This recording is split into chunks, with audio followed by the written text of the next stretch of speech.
Haleluya, Yesu ashimwe cyane.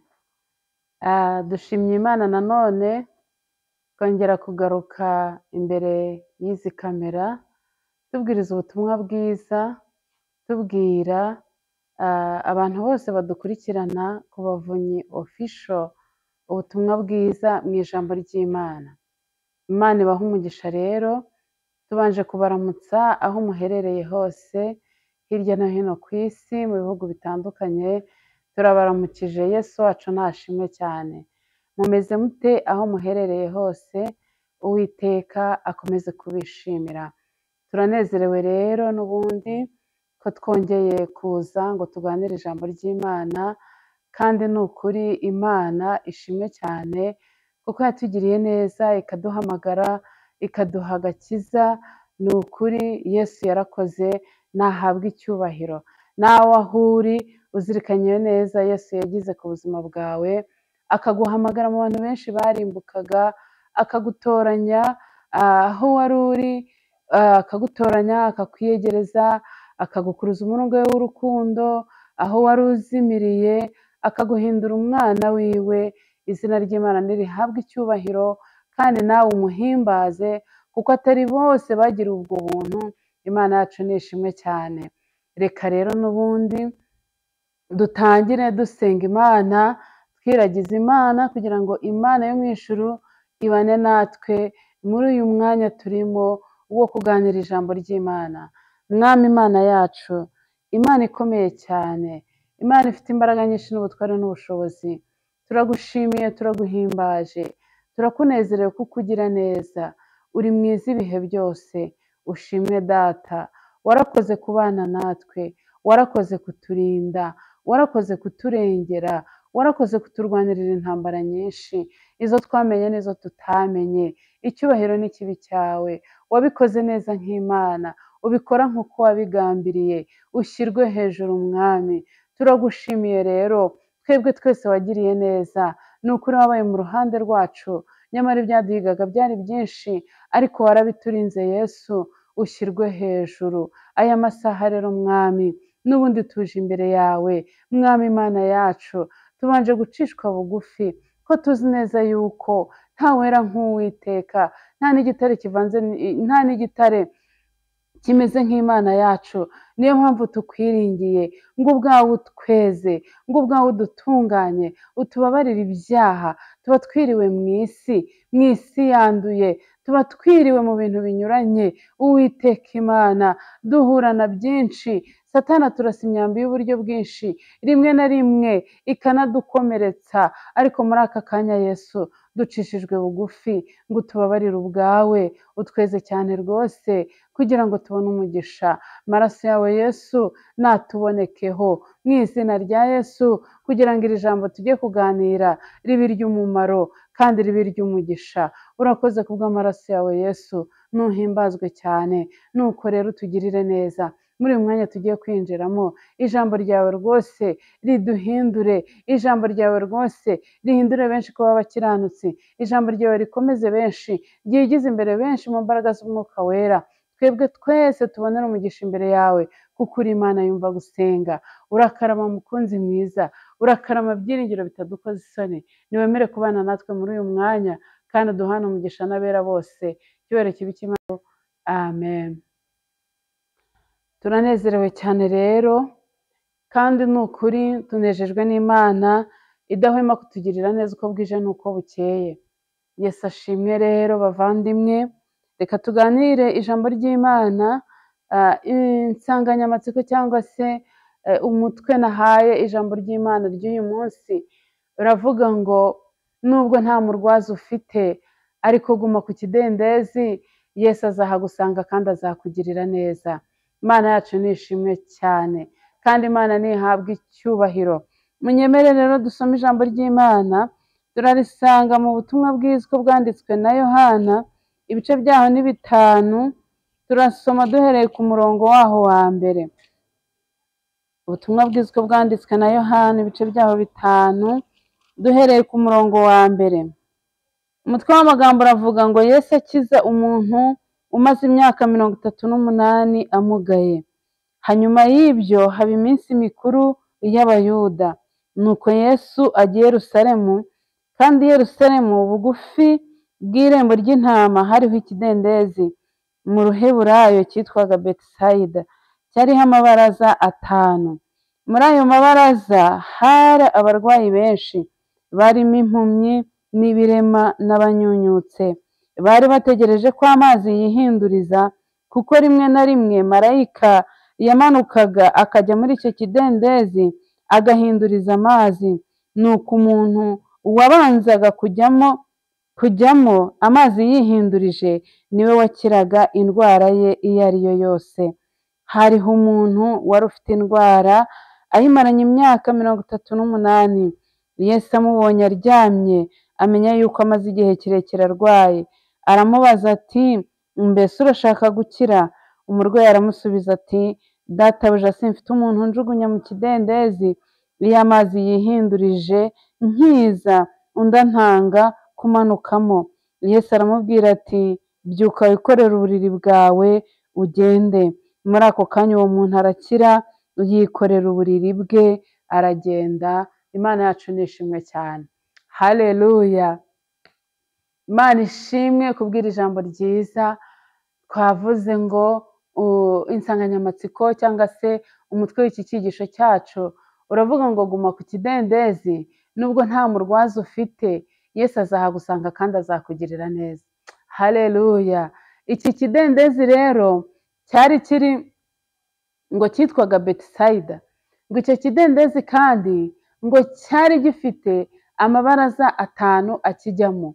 Icyo kidendezi ngo cyabaga i Yerusalemu. Ngo noneho ngo icyo kidendezi ngo bakizanagaho abarwayi. Ubiroye ni nk'ahantu Imana yari yariteguriye kugira ngo abantu bashaka kuzajya bakira indwara, cyangwa se bazashaka kuzajya bakira indwara izikomeye cyangwa se izoroheje, uzagera kuri icyo kidendezi Imana izamugirire neza. Imana ishimwe. Imana ni umukozi w'umuhanga, buriya ifite ukuntu itugenza ikadutegurira aho tuzajya tubonera imigisha runaka itandukanye. Ni muri ubwo buryo rero yari yarateguye kiriya kidendezi. Ngo noneho kiriya kidendezi ngo cyari gifite amabaraza 5 akijyamo. Ngo noneho ngo hakundaga kuba abarwayi, ndetse ngo b'uburyo butatu. Ngo harimo impumyi, ngo harimo abanyunyutse, ngo harimo n'abamugaye. Imana ishimwe cyane. Ngo noneho ngo abo barwayi nubwo babaga aho ngaho, babaga bafite n'abarwaza. Imana ishimwe muri bubyumve, kuko turabizi neza ko umurwayi, aho umurwayi ari, bivuga ko n'umurwaza agomba kuba ahari. Hanyuma rero ngo bari bafite abarwaza, ngo hanyuma rimwe na rimwe urumva ko bagombaga kuba bafite abarwaza, kubera yuko uko byagenda kose ntago umuntu yaba ameze gutyo. Urumva icya mbere yari impumyi. Impumyi ntabwo ishobora kumenya yuko marayika yaje ngo ahindurize muri kidendezi, aje guhinduriza amazi. Yagombaga kuba afite umuntu umurwaje kandi ureba, uri busobanukirwe neza yuko marayika yaje. Imana ishimwe cyane. Birumvikana rero ko impumyi zagombaga kuba zifite abarwaza. Ikindi rero ngo habagaho abantu banyunyutse. Abantu banyunyutse ni ba bandi nyine barwara bakanyunyuka bakarangira bagashiramo. Niyo bagiye kubatwara ahantu, babatwara mu kagare cyangwa se bakibera mu buriri gusa. Uwo nawe niyo yari kubareba, ni ukuvuga ngo niyo marayika yari buze ntiyari kubimenya. Imana yacu nitugirire neza. Undi wa gatatu ngo bari abantu bamugaye. Imana yacu ni ishimwe. Aba bantu bamugaye nabo, urabizi abantu bamugaye ukuntu baba bameze, nawe uko byagenda kose ntabwo yari bubashe kwishyira muri kiriya kidendezi amazi yihindurije. Ubwo rero bishatse kuvuga yuko abo barwayi babaga kuri icyo kidendezi, uko byagenda kose bagombaga kuba bakeneye umurwaza. Imana ishimwe. Ngo noneho haza undi murwayi rero. Uwo murwayi ngo arahaza. Imana ishimwe, uriya murwayi yari afite kwizera. Araza kandi nawe yari ari muri ayo makategori uko ari 3, cyangwa se muri ayo moko y'abarwayi uko ari 3, ariko uriya murwayi ngo ntago yari afite umurwaza. unyumvire ukuntu abo barwayi bari bameze. Ikigaragara cyo nta murwayi wari bwishoboze ubwe kwishyira muri kiriya kidendezi. Hanyuma igihe kigeze ngo abaho ngaho ye, arahaba umwaka wa mbere, arahaba umwaka wa kabiri, arahaba marayika yazaga areba abyitegereje rwose, ariko kubera yuko atari afite imbaraga, atari afite ubushobozi bwo kwishyira muri kiriya kidendezi, nyine bikarangira gutyo. Ariko icyo namukundiye uriya murwayi ngo arihangana. Imana ishimwe cyane, Imana ishimwe. Ntabwo mbisi niba uriya murwayi yari azi Yesu, ariko Imana ishimwe ko wowe ndi kubwira uzi Yesu ugira neza. Imana ishimwe cyane. Ngo ararindira, ntabwo nzi icyo yari arindiriye, ngo ararindira. Turashimira Yesu ugira neza, turashimira Yesu umenya byose, turashimira Yesu wita ku batagira shinge na rugero, turashimira Yesu uturebera aho abarwaza batari. Haleluya, Imana ishimwe cyane. Ngo umunsi umwe rero, ngo Yesu ngo aragenda, ngo agiye Yerusalemu, ngo arangije ngo agera kuri cya kidendezi. Ngo ageze kuri cya kidendezi, Yesu mubyibuke ko ari Imana, mubyibuke ko nubwo yaje mu isi anyuze mu ishusho y'umuntu, akanyura mu mubyeyi Mariya, akavuka muri buriya buryo, ariko yari umuntu 100%, ari n'Imana 100%. Ni ukuvuga ngo rero kandi twibukiranye yuko Imana yacu ibera hose icyarimwe. Bivuga ngo yarazi n'ibiri gukorerwa kuri kiriya kidendezi, yarazi ko hari umuntu uhamaze igihe kinini, wabuze kirengera, wabuze umutabara, wabuze umufasha. Imana yacu ni ishimwe. Ariko ngo umunsi umwe arangije, ngo Yesu ngo aragenda agiye Yerusalemu, aragenda ajya kuri icyo kidendezi ngo mu Ruheburayo ngo cyitwaga Betisayida. Imana ishimwe cyane. Reka nkubwire, nubwo umaze igihe kinini cyane mu kigeragezo runaka, ukabona nta n'uwagukuramo, ukabona birenze imbaraga zawe n'ubwenge bwawe, humura, hari igihe Yesu azaza. Imana ishimwe. Ngo nuko aragenda. Usome neza iri jambo ry'Imana. Yesu ntabwo yigeze yita kuri bariya barwayi bafite abarwazi. Haleluya. Ntabwo Bibiri itwereka ko yabitayeho, yagiye atumbiriye wa wundi. Akimugeraho aramubaza ati, mbese urashaka gukira? Nta nubwo yari yigeze amenya ko ari Yesu. Burya umenye ko ari Yesu uje, uko byagenda kose uba uzi ko byanze bikunze biri bukemuke. We rero ntabwo yigeze amenya ko ari Yesu uje. Imana itugirire neza. Icyampa ukabimenya ko Yesu ari mu ruhande rwawe kugira ngo akugirire neza. Uyu we ntabwo yigeze amenya ko Yesu yaje, arangije atangira kuvuga. Reka nkubwire ikintu kizakubwira umuntu umaze igihe kinini mu ntambara, umaze igihe kinini mu kigeragezo, akunda kugira amagambo menshi avanzemo n'amaganya, avanzemo no kutizera. Arangije rero amubwiye ati, ese urifuza gukira? Naho yavuze ati ndabishaka, arangije ahita azana agahinda ke kose, azana amarira ye yose. Yarabonye hari umuntu ushobora kumwumva. Aravuga ati, rero reka nkubwire wa muntu we, nubwo ntakuzi ariko mfite ikibazo gikomeye cyane. Kuri iki kidendezi abarwayi barakira pe. Marayika araza rimwe na rimwe, akaza agahinduriza amazi. Umuntu utanze undi kujyamo niwe ukira. Abandi bo rero bafite abarwaza. Njyewe ntaragera aho nijugunyamo, abarwaza baba bamaze gushyiramo abarwayi babo. Hanyuma njyewe nkabura umuntu unshyiramo. Ati, nuko nabaye, niko gahinda kanjye. Maze imyaka 38 ndi kuri iki kidendezi, umubabaro wambanye mwinshi. Ariko nawe koko mbabarira wumva uwo muntu, urebe nawe ugereranya umuntu ufite imyaka 38, urebe ukuntu angana. Ni umuntu mukuru pe, ni umuntu mukuru. Niba ari ushaka, yarashatse, yarabyaye, abana barakuze, bimeze ukuntu, iterambere rigeze kure. Ariko we muri iyo myaka 38, Bibiri itubwira imyaka 38 yamaze ku kidendezi, ariko ntabwo itubwira mu by'ukuri imyaka yari afite atangirana n'icyo kigeragezo cy'uburwayi, cyangwa se aza aho ngaho ku kidendezi. Ariko humura muvandimwe, haleluya, komera n'ukuri kandi ushikame. We komeza wizere Yesu. Ngo Yesu ngo arangije aramwitegereza, ngo arangije aramubwira ngo ikorere uburiri bwawe, utahe. Ako kanya wa mugabo yahise akira. Wa wundi wari umaze imyaka 38 ari ku kidendezi yahise akira. Ngo kandi Yesu yabikoze ngo ari ku isabato. Imana yacu nishimwe cyane. Ngo nuko ngo arakira nyuma ya myaka 38. Imana ishimwe. Ushobora kuba utekereza ngo ikigeragezo kibaye kinini cyane. Reka nkubwire, hari Bibiliya iratubwira ngo marayika yazagamo rimwe na rimwe ngo akaza guhinduriza amazi. Ariko turashimira Yesu ko natwe ariko bikimeze. We ntago abana natwe rimwe na rimwe, ahubwo abana natwe buri munsi. Bivuze iki? Ngo ikigeragezo ufite, intambara ufite, ingorane zikugoye mu kazi kawe, uravuga ngo ngiye ntibyemera, abandi babona amapromosiyo, ngo abandi bigenda uku kuntu, ngo kubera yuko ngo nta muntu ufite wo kwishyira mu kidendezi, ngo kihinduriza ndeba rwose, ngo ariko ngo sinjye ngira umuntu nshyira mu kidendezi, ngo abandi bagira babashyiramo. Izere Yesu, haleluya.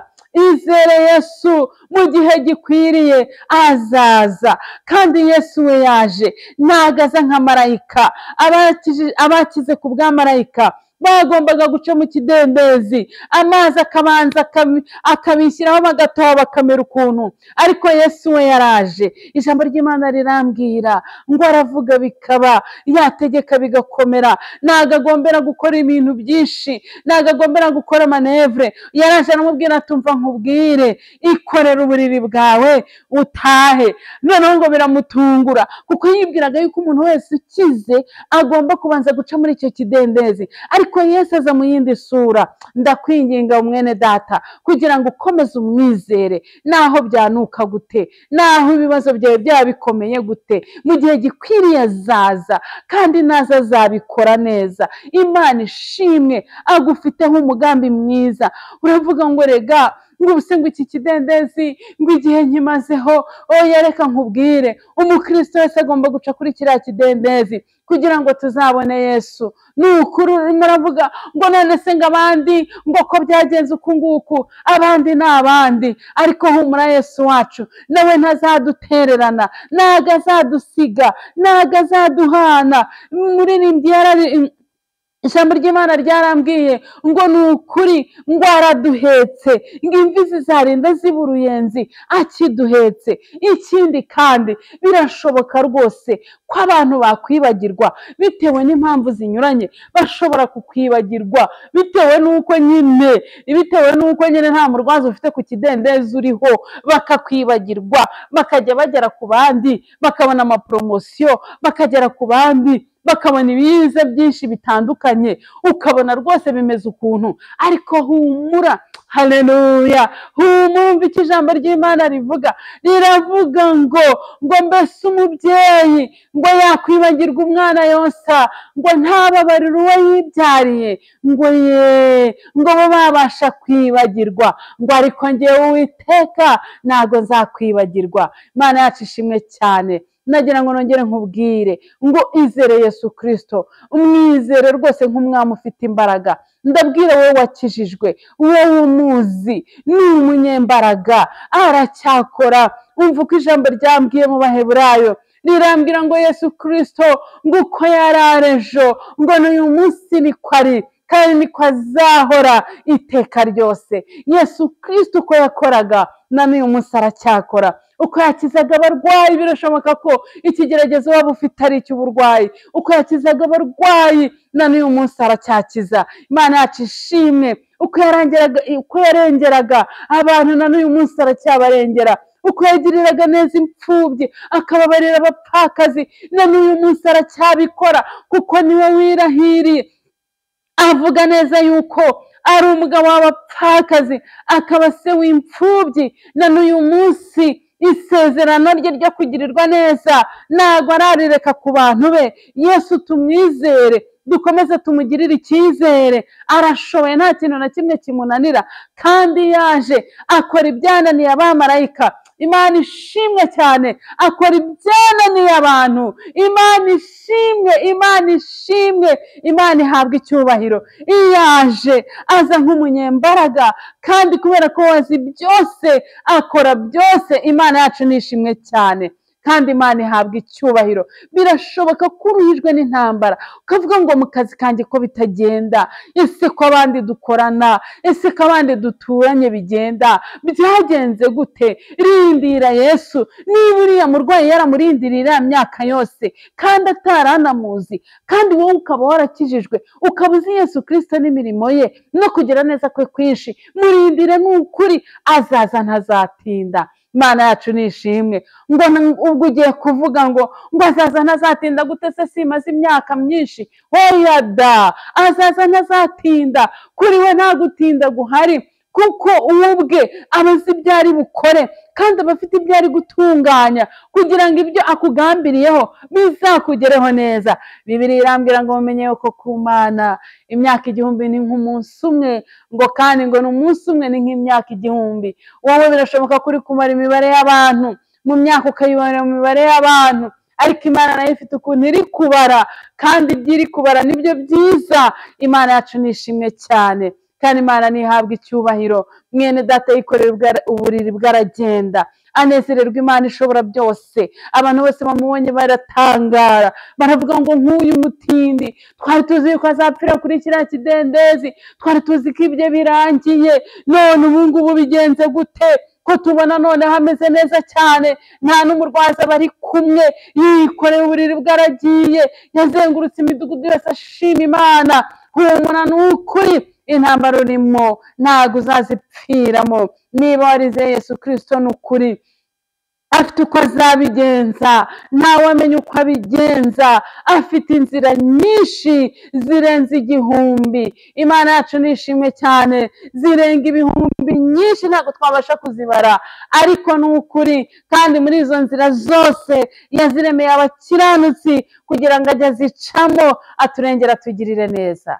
Imana yacu nishimwe cyane. Nakubwiraga ngo rero guma kuri icyo kidendezi, nta wamenya isaha y'Imana. Oya wirambirwa ngo cyangwa ucika intege, birashoboka ko igihe cyawe cyari kigeze cyo gutabarwa, none niki kiri gutuma ucika intege ukumva yuko ukwiriye kubireka? Nyamara wari utegereje Yesu igihe kinini. Humura, azaza kandi ntazatinda, kandi kizakwereka ko aziye mu gihe cye. Ndetse n'ahandi hantu hose nuko yaje aza, koko ibibazo byarabaye ibibazo, ariko yakugeraho ukumva amashimwe menshi, ndetse rimwe na rimwe ukajya mu itorero usengeramo kavuga uti ndasaba umwanya wo gushima Imana, ati ndashima Imana, byari bimeze uku nuku, ariko Yesu yarandengeye. Guma ku kidendezi, harindirire Yesu. Azaza kandi naza nukuri azakuruhura. Wivuga ngo nta murwaza ufite, Yesu afite imbaraga ziri hejuru y'iz'abarwaza. Yesu arashoboye kurenza abarwaza. Abarwaza nibyo bararwaza, ariko wibuke ko abarwaza ari abantu. Igihe cyabo kiragira kikarangira, ariko Yesu we ni w'ibihe byose. Oh haleluya! Yesu abana natwe ibihe byose. Abarwaza barakurwaza bakigendera, ariko Yesu wacu abana natwe ibihe byose. Twagiye tubona abarwaza bakagenda, nawe kandi urabizi ko mu buzima bwawe wababonye bakagenda. Urabizi ko wabonye abakwishingira ku kintu runaka, igihe cyabo kikagera kikarangira, n'izindi nzira zose wanyuzemo ukagenda ubona abarwaza batandukanye. Ariko turashimira Yesu, utajya uduta, utajya uduhana, utajya utureka. Nukuri abana natwe no mu busaza bwacu, abana natwe. Ni wowe watsindiye isoko ryo kuvuga ngo araduhetse ku mugongo, imvi zizarinda ziba uruyenzi akiduhetse. Haleluya! Ababyeyi bajya baheka abana babo, Imana yacu nishimwe, bakabaheka. Nanjye narabyaye ndi umubyeyi, ariko hari imyaka umwana ageramo ukaba utagishoboye kumuheka, rwose ukabona umwana kurushije ibiro. Ariko turashimira Yesu, kandi bitunanira tukiri abana batoya. Turashimira Yesu ubana natwe ibihe byose. batunanira kubaheka hasigaye tugasigarana ibikorwa tubakorera, ariko turashima Yesu ubana natwe utwitangira kugeza igihe runaka. Imana yacu ni ishimwe cyane ngo imbizi zarinda z'uruyenzi kiduhetse. Imana ni ishimwe rero, ihanganire kuri icyo kidendezi, ntiwite ku gihuha maze icyo nzi cyo Yesu arabizi. Haleluya! Gusa yakomeza ubimubwire, umubwire ko ukiri ku kidendezi, umubwire ngo ndahakurindiriye Yesu. Imana yacu ni ishimwe, umubwire ngo ubwo ugenderera abandi ngo nanjye ntusige, umubwire ngo ndakwinginze Yesu ungirire neza. Ikigeragezo ufite sinkizi, uburwayi ufite birashoboka ko bwaba bukumazeho igihe kirekire, ariko Imana yacu iracyakiza. Haleluya! Uretse no gukiza irazura. Imana yacu ni ishimwe cyane. Imana yakijije Hezekiya ikamukura mu rupfu yaragiye gupfa, na n'uyu munsi iracyakiza, iracyakora imirimo, iracyakora ibitangaza. Imana yagiye irengera abatubanjirije mu buryo bukomeye cyane. Imana yarengeye wa mupfakazi wari ufite umwenda, ngo umwenda uwo yari awubereyemo, ngo yari yavuze ngo aje gutwara abana b'abahungu ngo bagire imbata. Aragenda atakira Imana, aringinga Uwiteka, amugirira neza, amwishyurira umwenda, asagura n'ibyo kurya. Iyo Mana yakoze ibyo ngibyo, na n'uyu munsi iracyakora. Rindirira Yesu ku kidendezi, have wihava, wivuga ngo mpamaze imyaka myinshi, wigenda ni Satani uri kugushuka, uri kukubwira ngo vayo, ngo vayo, nyamara ufite umugambi mubi cyane wo kukurimbura. Ameze nk'uri kukwereka inyama, gukuruza inyama nk'imbwa, kugira ngo ugende ukurikiye ya nyama, ubundi agukubite ubuhira kurangize. Icyo ni cyo kibi cya Satani. Nta cyiza agira,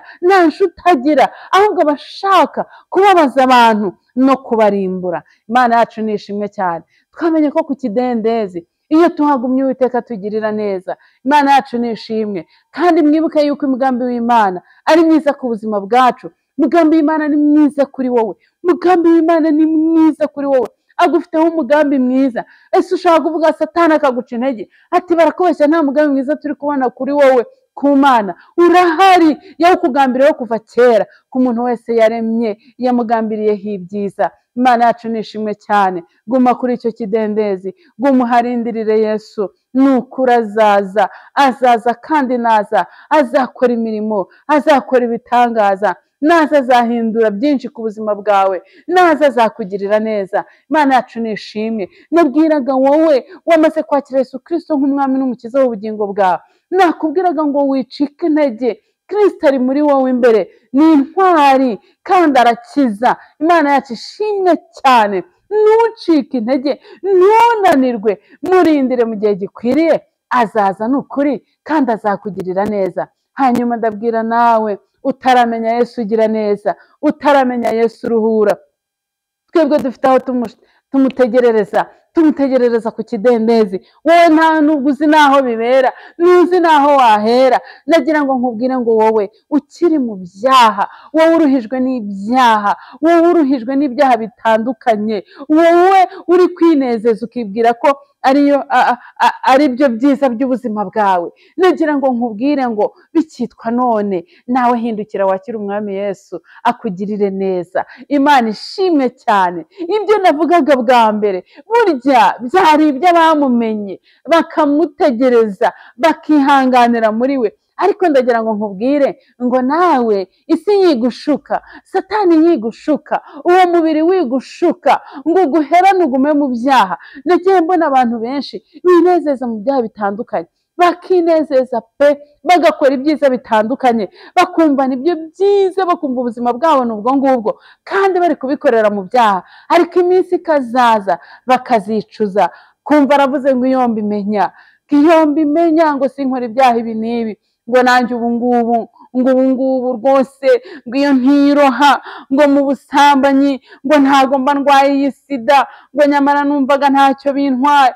Ukajya kumva undi ngo nanjye ubu yo ntaba indaya, ngo ku myaka yanjye nifitiye 40 cyangwa 50, ngo ubu nanjye mba nifitiye urugo rwanjye, ngo ubu nanjye ngo mba narubatse, ngo iyo mbimenya ngo nari kwihangana, ngo nkaba mu buzima buciriritse, ngo ariko byibuze nanjye ngo kugeza kuri iyi saha ngo nkaba mfite abana, ngo nkaba mfite umuryango, n'ibindi byinshi cyane.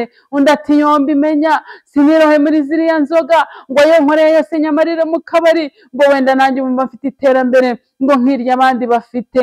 Ibyo byose ibyo byose ni ingaruka z'ibyaha, ni ingaruka za Satani ushuka abantu, ni ingaruka z'isi mbi ikurura abantu bajyana kurimbuka, ni ingaruka z'uyu mubiri ushaka kudata. Imana yo mu gihugu cyo mu ijuru ibane natwe kandi twiteho, iduha umugisha. Ni ukuri kandi ni ukuri ndakwinginga nawe kugira ngo ugarukire umwami Yesu. Birashoboka ko wasayishije muri ibyo byaha byinshi, ariko Imana iri mu ruhande rwawe, Imana iragushaka. Yesu arimo araguhamagara, ahagaze ku rugi rw'umutima wawe, arimo arakomanga, arimo arakubwira ngo va muri ibyo byaha, ngo kubera ko nshaka kukugirira neza. Arashaka kukwakira, arashaka kukwakira ngo agukure mu identite ya Satani, akwandike mu gitabo cy'ubugingo. Imana yacu ni ishimwe cyane, uhinduke umwana w'Imana. Imana yacu ni ishimwe cyane. Rero mwene data, birashoboka ko wumvise iri jambo ry'Imana. Ntabwo nzi ahantu uherereye, icyo nzi cyo nuko ijambo ry'Imana ridashobora kumanukira ubusa. Ntabwo bishoboka cyane. Bibiliya yarambwiye ngo nk'uko imvura na shelegi ngo bimanuka ngo bikagwa mu butaka, ngo ubutaka bugatoha, ngo ubutaka nabwo bukeza umwero wabwo, ngo niko ijambo ry'Imana ngo ritazamanukira ubusa. Ijambo ry'Imana rimanutse muri aka kanya kugira ngo nawe ugirirwe neza n'Imana mu buryo ubwo ari bwo bwose. Imana idufashe cyane. Wewe wamenye Yesu Kristo, komeza umugundire, komeza ugundire, kubera yuko ufite ubutunzi bukomeye cyane aribwo kumenya Imana. Kandi ni ukuri nagira ngo nongere nkwibutse mwene data yuko bitazarangirira hano mu isi. Iby'imigisha Imana itugambiriyeho ntabwo bizarangira hano mu isi. N'iki ijambo ry'Imana ryambwiye, ni Yesu wavuze ayo magambo yabwira Petero amubaza ngo twebwe twagukurikiye ngo tugasiga ibyacu ngo uzatugororera iki? Ngo nuko Yesu arangije arababwira ati ni ukuri mwebwe mwasize ibyanyu, mugasiga abana banyu, mugasiga ingo zanyu, mugasiga amasambu, mugasiga byose ku bwanjye, kubw'ubwami bw'Imana.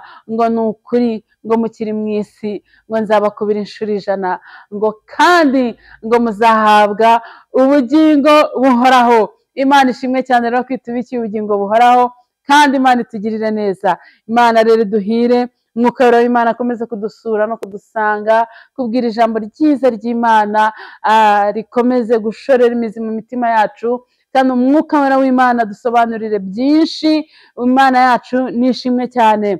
Reka dusengane Imana rero. Imana ikomeza kutugirira neza.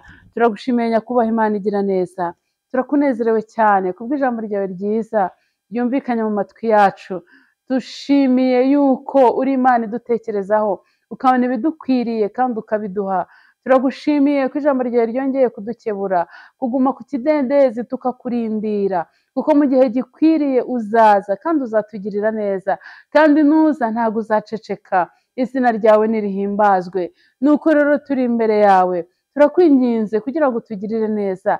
Imbaraga zawe zikomeze kubana natwe. Abari bihebye Mwami, wongere ubongeremo imbaraga. Abari batentebutse, bacogoye, bananiwe, Mwami bakomeze. Neza yawe ikomeze kubana nabo, ubarengere muri byose, kuko uri umwami wacu. Ngaho rero Uwiteka Imana, ongera ugirire neza. Uwiteka Imana igira neza. Abandi batarakumenya nabo biyereke nk'uko watwiyeretse, ubaha agakiza kawe kuko urabishoboye, kuko Uwiteka Imana nta kintu na kimwe kikunanira. Uri Imana yabaremye kandi uzi ko yabigenza. Wabatunguza umucyo wawe w'agakiza nk'uko wawutunguje Uwiteka Imana Sawuli wahindutse Pawulo. Ngaho nabo basange mu nzira zabo zinyuranye, ubahereza agakiza kandi ubiyereke. Ukuboko kwawe kwiza kubane natwe. Urakarama Yesu, kuri Imana yumva gusenga. Tugire neza twese, ukomeze kuduhana umugisha. Ni mu izina rya Yesu Kristo byambaje twizeye, amen. Murakoze cyane rero kubwira ijambo ryiza. Imana ikomeze kubana namwe no kubarindira aho muherereye hose, mu izina rya Yesu, amen.